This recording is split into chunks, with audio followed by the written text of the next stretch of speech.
Hello student, today we'll start next part of the lesson number 13, that is Sultan Ghiyasuddin in Qazi's court.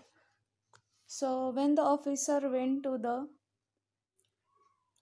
Sultan, that soldiers not allowed him to go to Sultan after knowing the business of his. So what he did a loud untimely call to the god. So that time the Sultan ordered to the soldiers to bring that man before him immediately. So, what happened next? His soldiers rushed out of the palace gates, caught the officer, and took him to the Sultan within moments. आणि ते जे त्याचे soldiers होते ते लगेच गेटकडे गेले आणि त्या ऑफिसरला घेऊन आले. When the officer knelt before the sultan he was trembling with fear. आणि जेव्हा त्याला गुडघे टेकून बसवण्यात आलेलं होतं सुलतानसमोर, तेव्हा तो खूप थरथर कापत होता.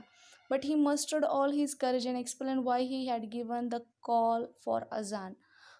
पण मग त्यांनीच त्याचं सगळं धैर्य एकवटून, मस्टर्ड मीन्स धैर्य एकवटणे, पूर्ण त्याचं काही धैर्य असेल ते एकवटून त्यांनी सांगितलं की मी या कामासाठी आलो होतो, मला येऊ देत नव्हते, त्यामुळे मी असं केलं. Then with shaking hands he gave the summons to the sultan. मग सुलताननी त्याच्याशी शेक हँड केला, हात मिळवणी करून त्यांचं बोलावणं स्वीकारलं. And sultan Ghiyasuddin took it without making any comment. He read the summons and told the officer to go back to the qazi. आणि ते समॉन जे होतं, बोलावणं जे होतं, ते स्वीकारल्यानंतर त्यांनी त्या ऑफिसरला सांगितलं की तुम्ही आता काझीकडे जाऊ शकता. He announce that he would appear in the qazi's court in next day. आणि त्यांनी सांगितलं की काझीचं जे काही कोर्ट आहे त्या ठिकाणी ते उद्या येतील म्हणून असं सांगितलं. The next morning the sultan got ready to appear before the qazi. आणि सुलतान तयार झाले काझीसमोर जाणे. He did a sharp sword in his robe and set out.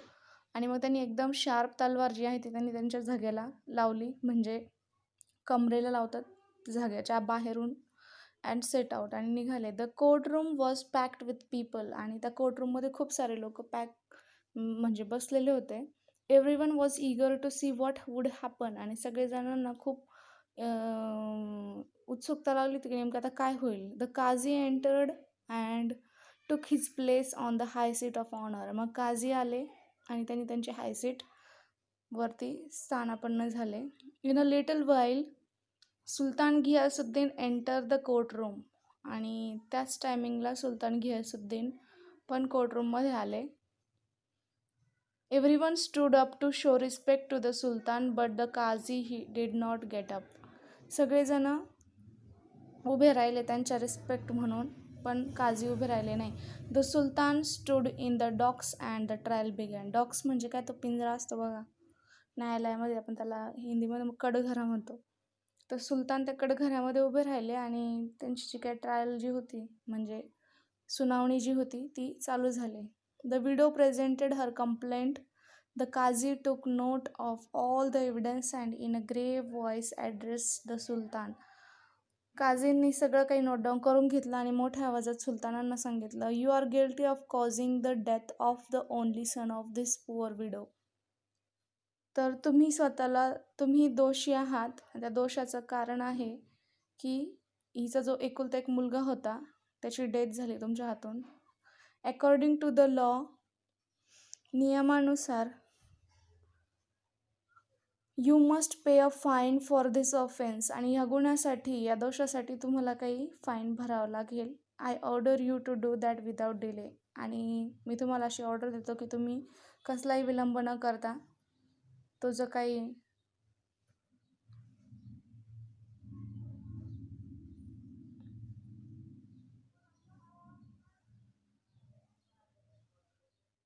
Fine आहे तो तुम्ही भरून टाकायचा आहे. The sultan accepted the judgement and apologise to the widow.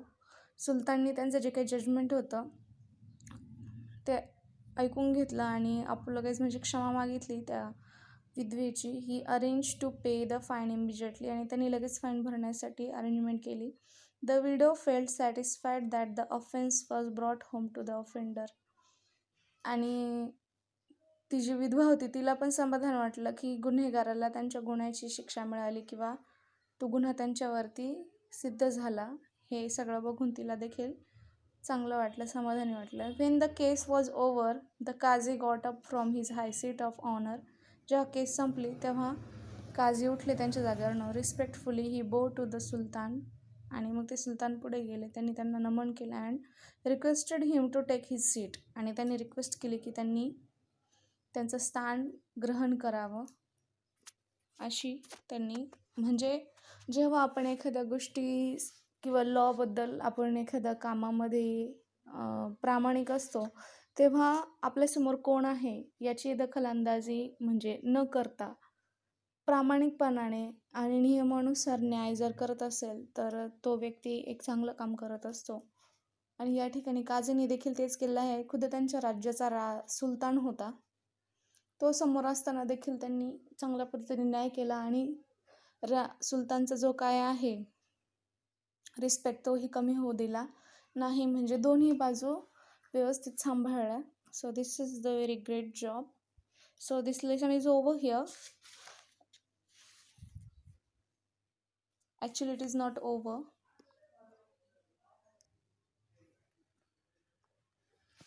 The Sultan then drew the hidden sword from his robes and told the Qazi, I am happy that you did not waver in your duty. मग त्यांनी त्यांच्या जे काही जाग्याला जी काही तलवार लावलेली होती ती त्यांनी काढली आणि त्यांनी आनंदाने सांगितले की मला खूप आज आनंद होतो आहे की तुम्ही तुमच्या कामामध्ये कोणतीही कसर केली नाही. You did not hesitate to punish me. आणि तुम्हाला कुठलाही कमीपणा वाटला नाही मला शिक्षा करताना. Otherwise I would have beheaded you with this ward.